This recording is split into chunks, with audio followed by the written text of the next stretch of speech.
ಇನ್ನು ಮಧ್ಯಂತರ ಜಾಮೀನು ಪಡೆದು ಆಸ್ಪತ್ರೆಯಲ್ಲಿ ಚಿಕಿತ್ಸೆ ಪಡಿತಾ ಇರುವ ಆರೋಪಿ ದರ್ಶನ್ ಈಗ ಮಧ್ಯಂತರ ಜಾಮೀನಿನ ಅವಧಿಯ ವಿಸ್ತರಣೆಗೆ ಅರ್ಜಿಯನ್ನು ಹಾಕೊಂಡಿದ್ದಾರೆ.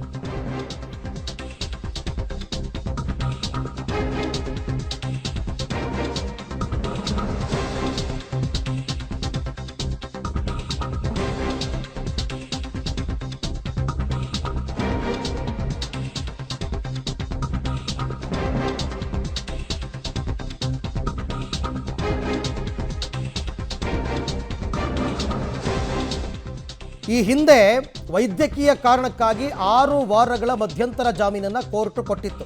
ಅದು ಡಿಸೆಂಬರ್ 11ಕ್ಕೆ ಮುಕ್ತಾಯ ಆಗ್ತಾ ಇದೆ. ಆದರೆ ಇಲ್ಲಿ ಆಪರೇಷನ್ಗೆ ಇನ್ನೂ ದಿನಾಂಕ ನಿಗದಿಯಾಗಿಲ್ಲ. ಹಾಗಾಗಿ ಹೈಕೋರ್ಟ್ಗೆ ಅರ್ಜಿಯನ್ನು ಹಾಕ್ಕೊಂಡಿದ್ದಾರೆ. ಮಧ್ಯಾಹ್ನದ ನಂತರ ಅದು ವಿಚಾರಣೆಗೆ ಬರುತ್ತೆ. ಬಟ್ ಕೋರ್ಟ್ ಇದನ್ನು ಬಹಳ ಗಂಭೀರವಾಗಿ ತಗೊಳುತ್ತೆ. ಇಷ್ಟು ದಿನಗಳಾದರೂ ಕೂಡ ಇನ್ನೇನು ಮಧ್ಯಂತರ ಜಾಮೀನು ಅವಧಿ ಮುಕ್ತಾಯ ಆಗೋದಕ್ಕೆ ಇನ್ನೊಂದು 5 ದಿನ ಇದೆ. ಇಷ್ಟು ದಿನಗಳಾದರೂ ಕೂಡ ಆಪರೇಷನ್ ಯಾಕೆ ಮಾಡಿಸಿಲ್ಲ ಅನ್ನೋದನ್ನು ಕೋರ್ಟ್ಗೆ ಅದನ್ನು ತಿಳಿಸ್ಬೇಕಾಗತ್ತೆ. ನೀವು ಆಪರೇಷನ್ನೇ ಸರ್ಜರಿಗೆ ಇನ್ನೂ ಮುಂದಾಗಿಲ್ಲ, ಬಟ್ ಮಧ್ಯಂತರ ಜಾಮೀನಿನ ಅವಧಿ ವಿಸ್ತರಣೆಗೆ ಹೆಂಗೆ ಕೇಳ್ತೀರಾ?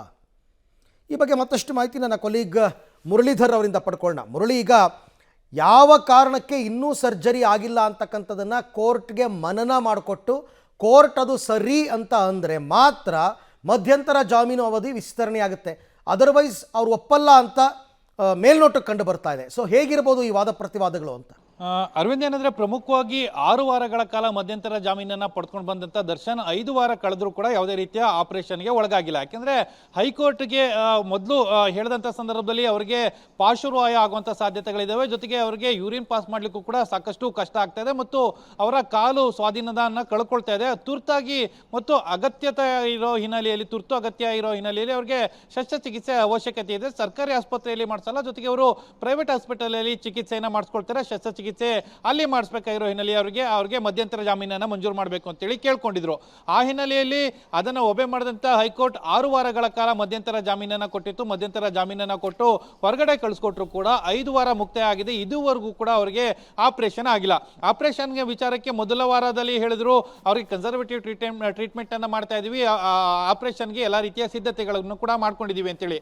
ಆದರೆ 3 ವಾರ ಆದ ಬಳಿಕ ಮತ್ತೊಂದು ಹೇಳಿಕೆಯನ್ನು ಕೊಡ್ತಾ ಇದ್ದಾರೆ. ಆ ಹೇಳಿಕೆಯಲ್ಲಿ ಗೊತ್ತಾಗಂಥದ್ದು ಅವರಿಗೆ ಬಿಪಿಯ ಏರಿಳಿತ ಆಗ್ತಾ ಇದೆ. ಏರಿಳಿತ ಆಗ್ತಾ ಇರೋ ಹಿನ್ನೆಲೆಯಲ್ಲಿ ನಿಯಂತ್ರಣ ಇಲ್ಲ, ಅವರ ಆರೋಗ್ಯದ ಸ್ಥಿತಿ ನಿಯಂತ್ರಣ ಇಲ್ಲ. ಆ ಹಿನ್ನೆಲೆಯಲ್ಲಿ ಅವರಿಗೆ ಮತ್ತೆ ಮಧ್ಯಂತರ ಜಾಮೀನಿನ ಅವಧಿಯನ್ನ ವಿಸ್ತರಣೆ ಮಾಡಬೇಕು. ವಿಸ್ತರಣೆ ಮಾಡಿದ ಬಳಿಕ ಅವರು ಶಸ್ತ್ರಚಿಕಿತ್ಸೆಯನ್ನ ಮಾಡಿಸ್ಕೊಳ್ತಾರೆ ಅಂತೇಳಿ ರಿಕ್ವೆಸ್ಟ್ ಅನ್ನ ಮಾಡ್ತಾ ಇರೋದು.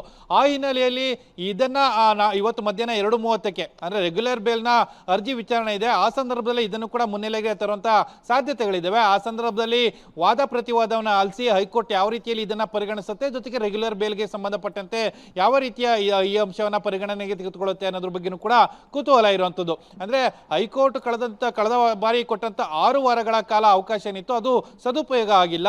ಅದನ್ನ ಕನ್ಸರ್ವೇಟಿವ್ ಟ್ರೀಟ್ಮೆಂಟ್, ಬಿಪಿಯ ಏರಿಳಿತ, ಈ ರೀತಿಯ ವಿಚಾರಗಳನ್ನ ಹೇಳ್ಕೊಂಡು ಕಾಲ ಕಳೆದಿದ್ರೆ ಆ ಹಿನ್ನೆಲೆಯಲ್ಲಿ ಮುಂದಿನ ದಿನಮಾನಗಳಲ್ಲಿ ಯಾವ ರೀತಿ ಆಗುತ್ತೆ ಅನ್ನೋದ್ರ ಬಗ್ಗೆ ಕೂಡ ಕುತೂಹಲ ಇರುವಂತದ್ದು. ಥ್ಯಾಂಕ್ ಯು ತಮ್ಮೆಲ್ಲ ಮಾಹಿತಿಗಾಗಿ ಧನ್ಯವಾದ.